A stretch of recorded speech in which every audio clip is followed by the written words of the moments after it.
You are listening to Fantha Tracks. Because of the following special program, Wonder Woman and the Incredible Hulk will not be presented this evening.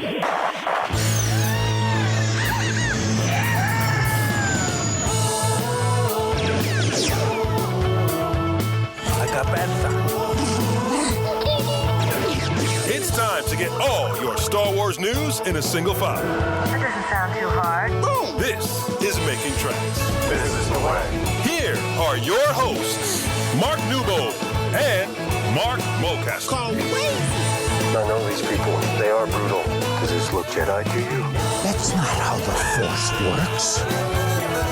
They'll never see it coming. Count me in.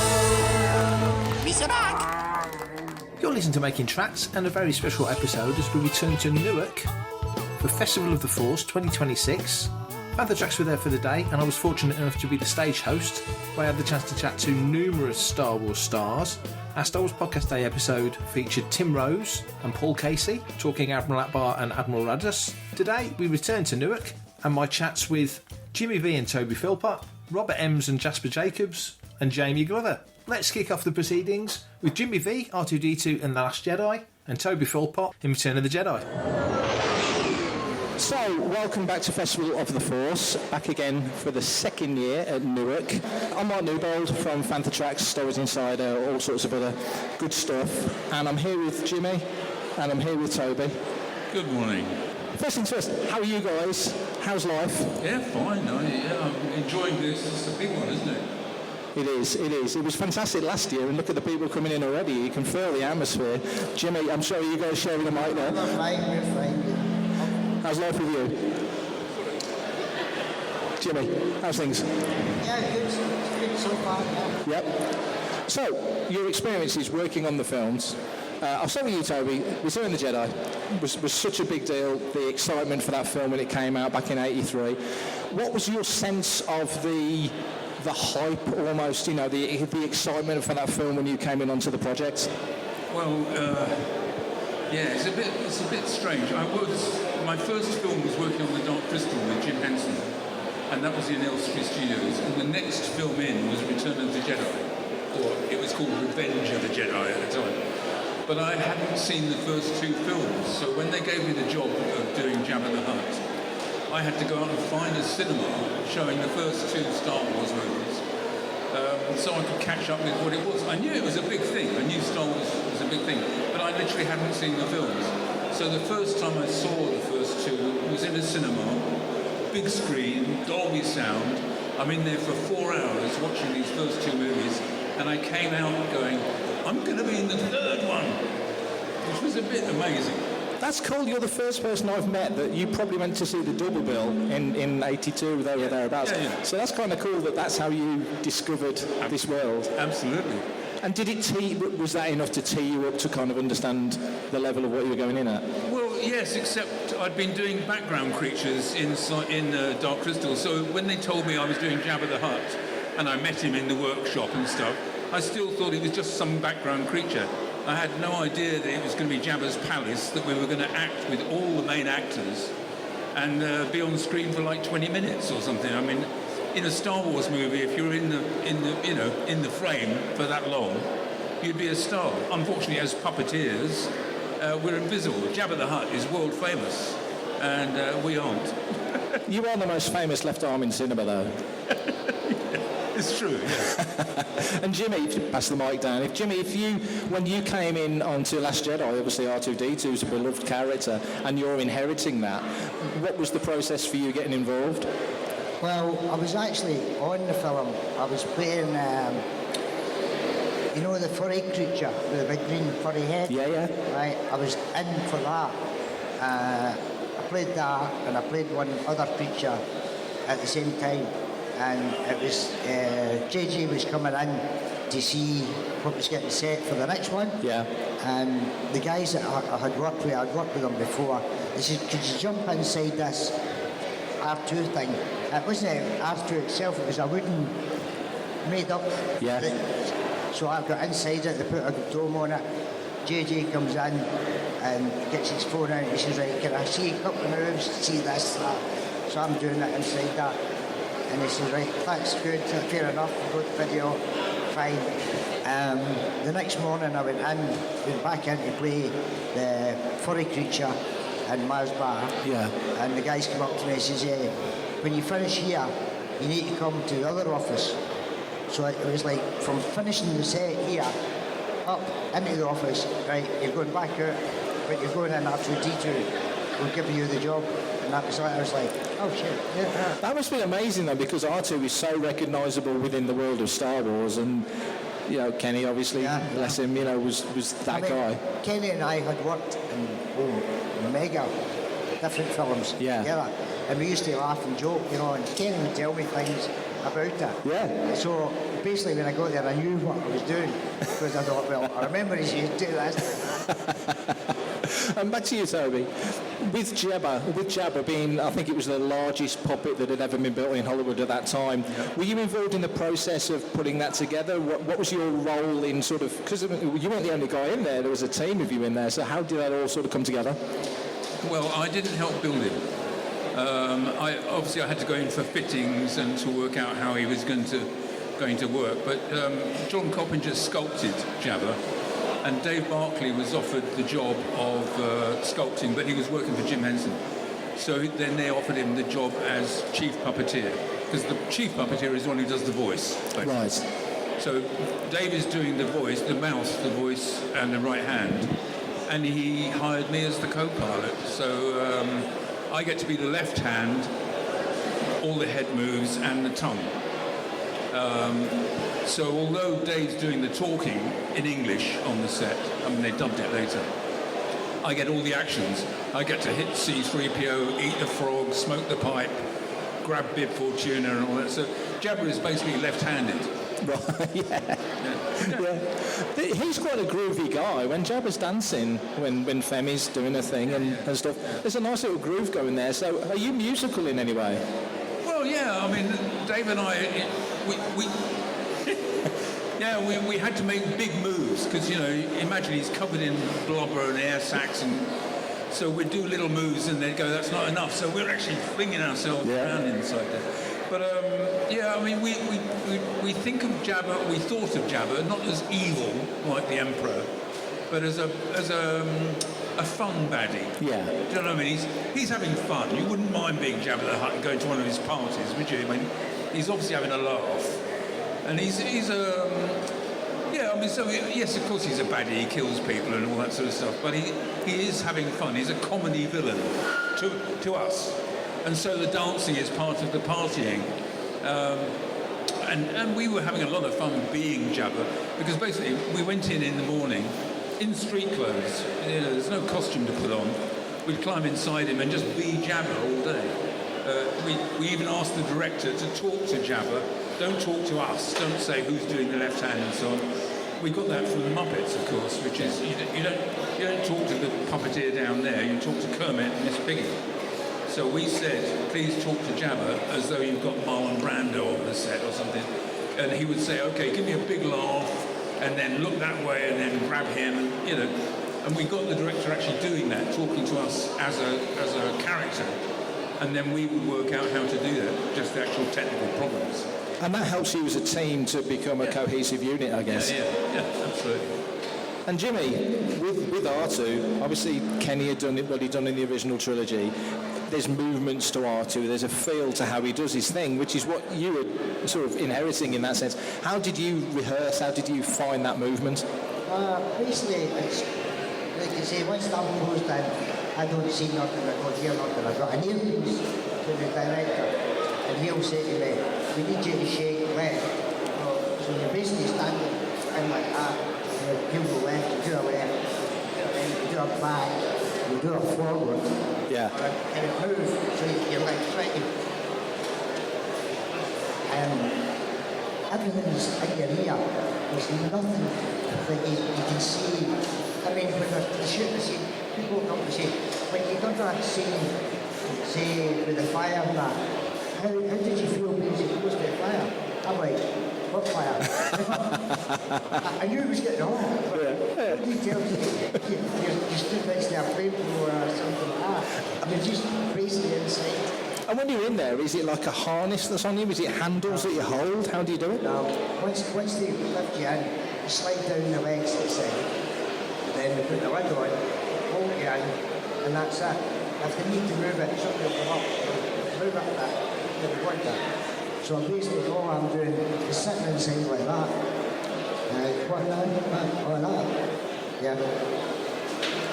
I mean, the hardest one I think was External Mountain. Yeah. When we were on the mountain, because we had to try and go up the stairs, so we had to fit a foot leg in it. Yeah. That was on the rope that they could press. But they got me to say, right, we need you to move for this step. And I'm thinking, it's a step, and the light's going up, so I've got to try and hear the machine, timing it going up to test. Yeah. And I'm sitting inside like, yeah, and all I could hear the guys laughing and going, you know what you look like? I said, don't even tell me. Anyway, so every time this line was going to the step, I'm like, Yeah. and I just carried on like that. But the wired are to the boulder on the mountain, when the mountain sits like that. Yeah. And the guys walked in, I'm like, right, this is, right, put you in, this is, it should be strong enough. This is, but if it goes and you're moving, this is just hold on. I'm like, what? This is, well, we're on the edge of the mountain, so nothing to do. Yeah. This is, so it breaks away, and it starts rolling. This is high on. We've got a couple of guys further down that try and stop it. Try. Try and stop it. So if they can stop it, so we'll get you the ball in the ocean somewhere. I'm like, yeah, great. Like, you can imagine how it felt like probably about half a mile up or down. Yeah. Thinking, yeah, because when you look down all you see is the ocean. And I'm like, it's a long way. Luckily, R2 can fly. I mean, you'd be fine, wouldn't you? R2 would be fine, yeah, I don't know how that. Can you imagine sitting in that and water coming in, you're like, Yeah, just waiting. Toby, with the sequences that you did, and as you say, it was a feature character in Jedi and such a huge set piece and the marketing and everything else, was there a moment where as a team you felt like it all really came together, that you worked on that just worked exactly as you wanted it to? Yeah, I think the most complicated move we did was eating that frog, because that's a live frog. If you watch the movie, they had a huge frog from the zoo. I don't know what it was, but some African toad or So you've got to imagine, I've got a 3-finger hand here and a big rubber glove, and I reach down. Now I don't grab the real frog. I grab a stunt frog, a rubber frog. So I turn the head, look down, grab the frog, and I'm bringing it up. Dave opens the mouth, I put the frog in, Dave does the chewing, and while he's chewing, I put my hand in the tongue and then lick the lips. So that was quite a complicated sequence. Yeah. And which was okay the first time, but the mouth was full of all this horrible glue that they used to paint on it, which means on the second take, the frog was very, very slippery, like soap in the bath. So I'm hanging on to it, like bringing it up, and I shoved it in. And I left the legs sticking out because I was so busy thinking about doing the tongue. So when they did the chewing, this little rubber leg was going like this, and people went, cut, cut. And I said, why? What happened? They said, can you get the frog right in the mouth? It's too disgusting. And I said, how can Jabba eating a frog be too disgusting? But you will see, if you watch the movie now, you'll see that I put the frog in and then I go, just to make sure. You can see that's the third take. And, so yeah, things like that, we achieved that. And when you see it on the screen, I'm really pleased with how it came out. These are the kind of things you're going to learn today on this stage. Jimmy, I've heard you tell this story before, but I'd love to hear it again. How did you get up on Skellig when you were helped by somebody? I was helped. The guys came up to me and says, right, we're going half a mile up the mountain. He says, but it's a right time to walk to get up. He says, we don't think we'll do it because it was like, we're saying it's dead, but it's not dead. So made the boulder fits it out. So he says, but we come up with an idea. I said, well, I don't care. Anyway, I said, even if it's a rucksack, he said, no, we've got one of, the car seats, child car seats. Don't quote me, I'm not sure if I've got any of them pictures with me. I don't know if I've got any. But this big Australian guy, Henry was called, and they strapped us to my back. Then put me in the seat, strapped me out. So I'm sitting facing that way, he's walking that way, right? And he started going up this bridge. So every time you're going up, you can imagine it's like it's just a straight drop. And Kenny would be walking up and he'd say, how's your life? Yeah, it's the exit. So he's walking up with chatting and he's talking, right, there we go. There we go. Up the next bit. And every time he done that, all I could see was like, oh shit, you know. So this cigarette's going, and this was how we done it every day when we got off the boat, get in from down, strap the eye, walk up and then walk around. And like, that happens, and you look behind us, there was two stunt guys following us up, about 10 feet behind, just in case we went and tried to grab us, you know. It was scary, but not scary, you know what I mean? Yeah. As long as you could chat away and don't think about what we would do. But as I say, every time we went up, every time you turn, so you're sitting here, every time you turn, I'm like, there. Right. Yeah. I bet they had somebody following you picking up the cigarette stubs because you've been getting through. I don't even know. I just like, another one. That's fantastic. Thank you guys so much. Can we have a big round of applause for Toby and Jimmy? Thank you.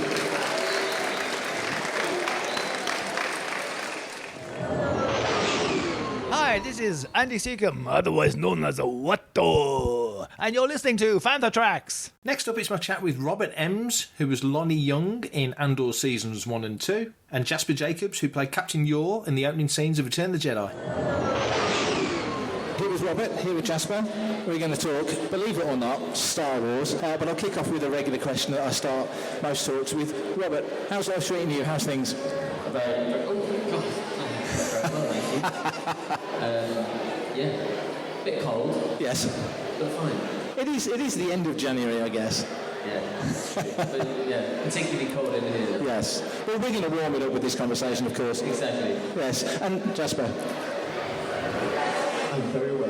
Yes. How's life treating you, and what have you been up to lately? What's life handing you on at the moment? It's been a little bit quiet, I think, but I've done another judge in a drama about the horrible taxi driver. We want to talk about these things, but absolutely, no. All things to people. Right. His cab. Yeah. And that's coming up. It's with Daniel Mays. Right. To work with me on actor. So I passed sentence on him. So that's nice. That's good. A good moment. Robert, Andor, obviously we're now into the year after Andor finished, but you must have been thrilled with how not only season 1 went, but of course season 2, which right now is in the thick of all the sort of the awards season. Having a bit of time to look back at it now, how was that whole experience for you? Yeah, it was really, really rewarding actually, because I think just the story itself touched upon such kind of important themes and political themes and current themes, and so it felt good to be a part of a story that was really, you know, saying something, especially coming from this world. Yeah. So it felt good, and I loved my character and his journey and his what the part he had to play in the universe and the whole kind of thing, really. Yeah.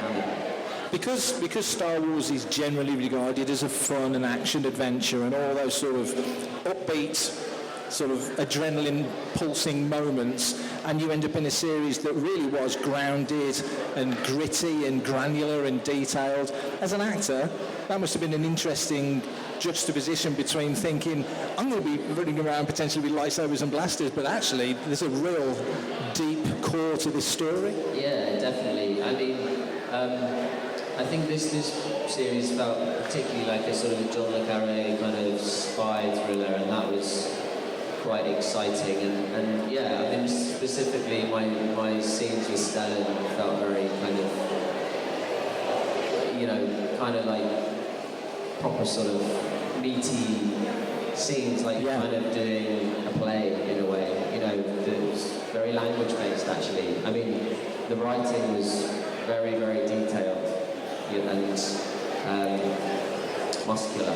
Yeah. So as an actor, you didn't feel like you were just in a sort of an action thing. It was just, no, it actually was really quite detailed. Yeah, no, it was good. Muscular, that's a good word for what it was. Jasper, you came in on Return of the Jedi, and that film was so, as we just said to Toby, was so hyped, so people were so eager to see it, awaiting it. How did you get involved in the production? I think it was cast by somebody called Mary Selway, who did lots of casting in those days, and I think she just saw a lot of potential soldiers, pilots and things like that. In a kind of general audition. I'd done a couple of things for her before, and then people just suddenly got called and said, "Are you free next week?" And that was it. And I think, in contrast to what we were talking about for these films, we were very much journeyman actors, and we were only given the page of script that we were on, so we were not really taking part in the creation of this thing. And I think that even David Marwood was not entirely in control of what was going on either. It was being controlled, you know, back at on the Death Star back in California. So it was, you know, it was interesting. But you didn't even have a page number. So I had no idea that my scene was right at the beginning or going to be in the middle or what to refer to. When I came to do the filming, it was a revelation because I was on the huge non-sound studio with every single craft there on a day, 2 days there, when the entire cast were there. So I was involved in these scenes. I said, wow, this is the world.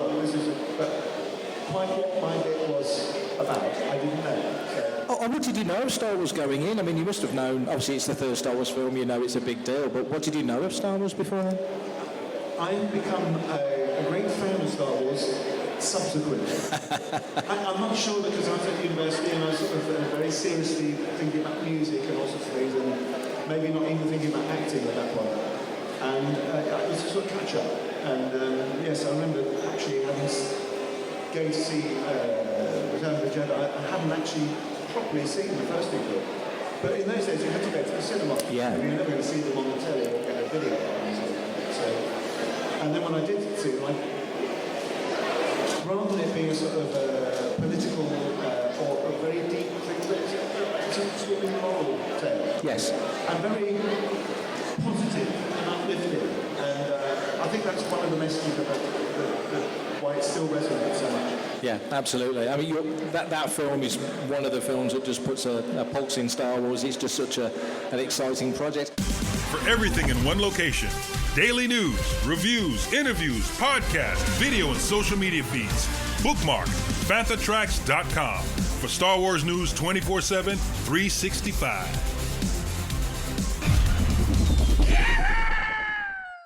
You both play Imperial officers. Robert, your character obviously has this, spoiler alert, big character turn in that we learn that he's actually giving information to the burgeoning rebellion. When you got the role and you were sort of passing out all the information and figuring it out, where did that sit in your head? Because you've got to present as one kind of character, an Imperial, but actually, like the swan under the water, you've got all this other stuff going on. Yeah, well, most of the first series, the audience didn't know, well, no one knew that I was a spy. I'm just going to say it, but I'm assuming we've seen it. If we've not, bad luck. But, so, yeah, I had to kind of, it was really just about giving nothing away at all, and well, kind of playing it, you know, literally as you would. And the great thing was I don't think anyone in the ISB knew that I had that role, so that was quite. So then by the end of the first series, when it's revealed to the audience, there was a slight change in performance, but only very slightly, because they had one scene I think after it's revealed back in the ISB. Yeah. And it was quite interesting.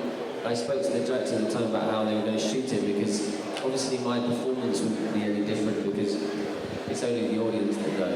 So, but I was interested in how he was going to shoot that scene, because there's something satisfying for the audience to see my character back in that environment, and they know his life. So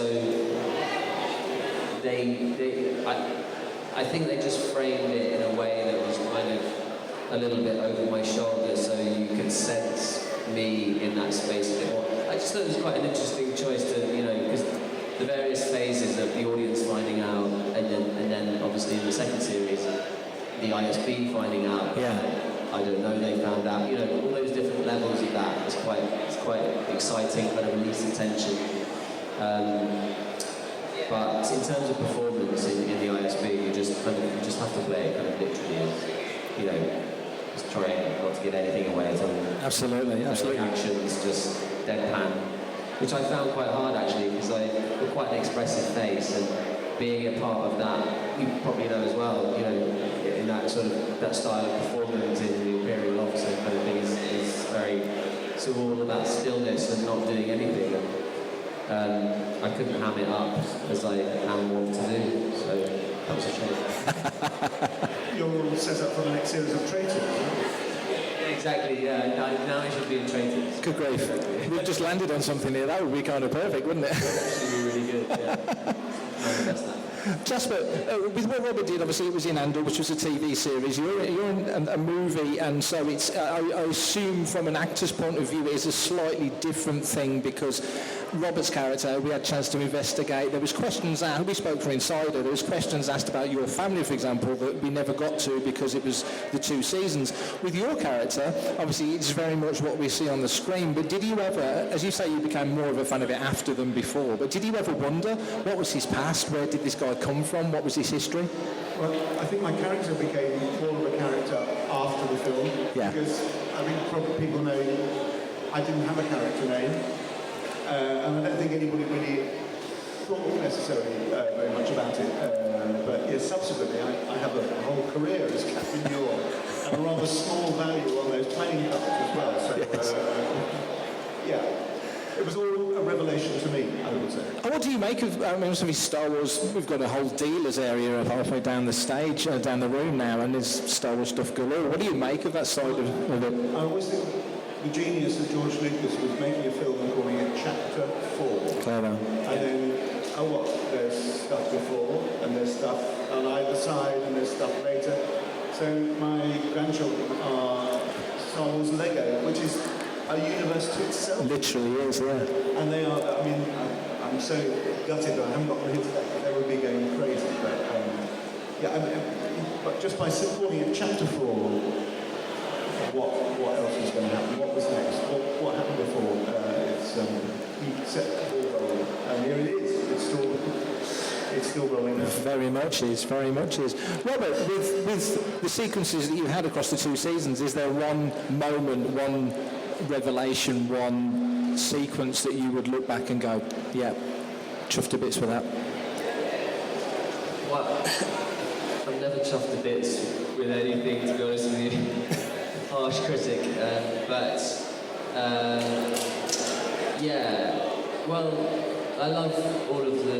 I love the initial reveal of him being part of the Rebels. That was quite exciting to do, going into that underground chamber world thing and through the creatures and stuff like that. That was lovely. It was only a small bit really, but and then of course the scene with Elizabeth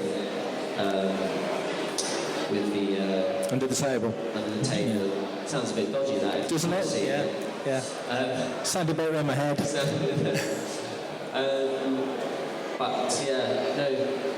it's what you say. It is quite amazing when you look out here and you think, wow, that is an amazing thing for George Lucas to have created. That story, create that world where you can go anywhere, forward, backwards, and sort of an extension of all these different stories. It's and also these stories that draw on, kind of traditional storytelling in a way, and they're good stories, and that's really important. And I think Andor showed that you can do a story like Star Wars and a genre like Star Wars and touch and, say the word genocide in the series. Yeah. It was a massive moment and obviously incredibly current, and that is really quite something, I think. It is. One final question, Jasper. When you made Return of the Jedi, that was it. Robert's part of an ongoing thing. We know Star Wars is going nowhere. But when you made it... I'm not jealous at all. but you've kind of answered it in a way by talking about your grandkids, but being involved in a film like that, and we say this all the time on this stage and other places, there's no small roles in Star Wars. Every character has a story, whether you see it on screen or whether you see it afterwards. Just being involved in that world for the last 40 odd years, how has that been for you? About 15 years ago, I think, somebody was organising, I don't know, Showmasters Club. Yeah. And said, would I come along? And I said, that'd be ridiculous. I mean it for about 15 seconds. And they said, we'll pay you 500 quid. And I said, where do I park? And it's meeting this extraordinary world of fans and people who really live the films, in their daily lives, and meeting a whole group of people who dress up as stormtroopers, and then go around and help children in hospitals. And you think, stormtroopers helping people in hospitals, I know. But there's a wonderful community, isn't it? It totally is, yeah. And I know people who've found enormous comfort from the films, through tricky times in their lives, and they've gone back to these films. Something about what they watched in childhood, but also being talking about that positive story that comes through, basically good triumphing over evil, and so it's been a wonderful. I was desperate to be in all sorts of things around about the time I did this. Yeah. This just came up. I thought, oh well, that's fine. I didn't get into Mutiny on the Bounty or something like that. Would I be doing a Mutiny on the Bounty signing? I don't think so, probably. I don't either. No. So I'm really, really happy to be part of it. Yeah. Brilliant. Well, you might have played bad guys doing bad things, but you're two good guys doing very good things. Give a round of applause for these fine gentlemen. Hi, I'm Duncan Poe, and you're listening to Fantha Tracks. And finally for this episode is Jamie Glover. Jamie played, ironically, General Veers in Battlefront 2 and Empire at War, and also played Darth Malgus in Star Wars The Old Republic. Hope everyone's okay. Back on the stage with Jamie. Hello. Yes, round of applause. That one's for you, not for me. How's the show treating you so far? Very well.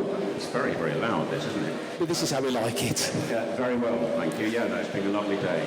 Lovely to be here. Do you do many events? I've never done the Star Wars one before. I've done some Doctor Who ones before, yeah. Which is an equally committed fan base. Very much. So, yeah, no, it's great to be here. It's incredible seeing so many people with the commitment. We're quite lucky here in that we've got, especially you and me, we've got this great view of the whole hall, which is beautifully packed. It's amazing. Yeah. So, getting into this kind of work, talking obviously about your Star Wars work initially, where does an actor start? How does that become a thing? Where do you pitch yourself to get to these roles? To get into Star Wars specifically? Oh, generally the craft of the voice work. Well, I have a voiceover agent, and projects will come in, and then you're suggested, and then once you get your foot in the door, I think people then ask for you, and that's what happened with me. I went in to do various kind of generic voices on a very early Star Wars game. Well, I don't know how early, I suppose about 17 years ago. Yeah. And I did a few voices on that. And in fact, interestingly, I was asked to do a character of a general.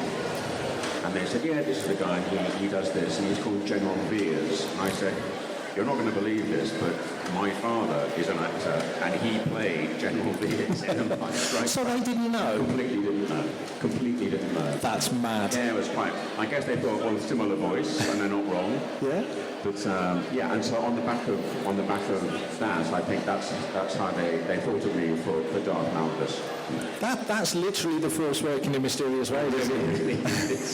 Absolutely. I've got to ask, what did your dad think of that? He was delighted, yeah, he was delighted.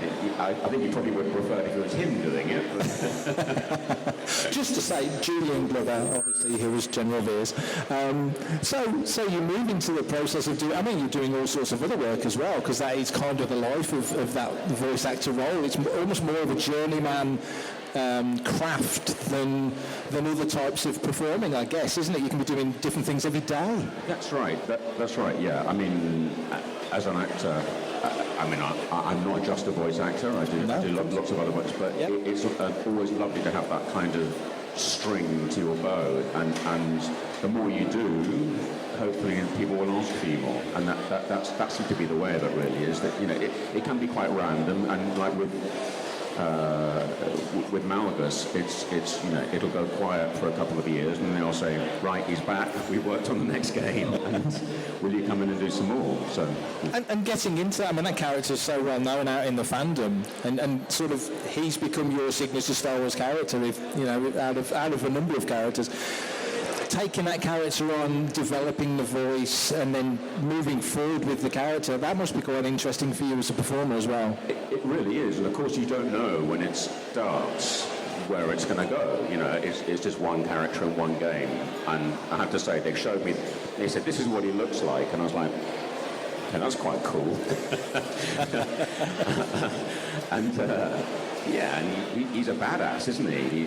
Totally. So it's been really fun to be able to kind of develop that over time and realise that he has kind of taken on with the fan base, has taken on a life of its own, really, that he's become a firm favourite. Yeah. And do you see, I don't know what level or what stage you come into the production at, but do you see pre-production images of him?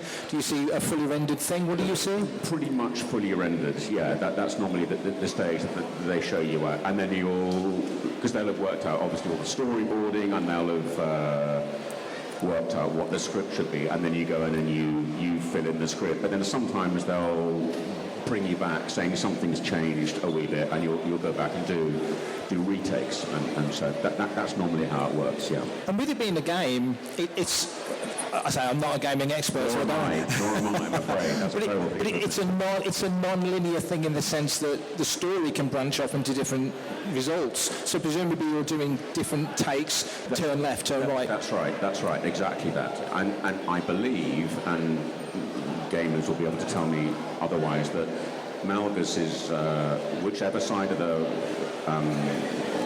Republic you're on, whichever side of the game you're playing, he ends up being one of the big baddies. So that's quite nice that he's not allied to one side. So yeah, but exactly that. You record all of that. You record all of the different versions of how the game will go. And you've done other Star Wars work as well as that. But as you say, Malgus is the character he's the one. Yeah.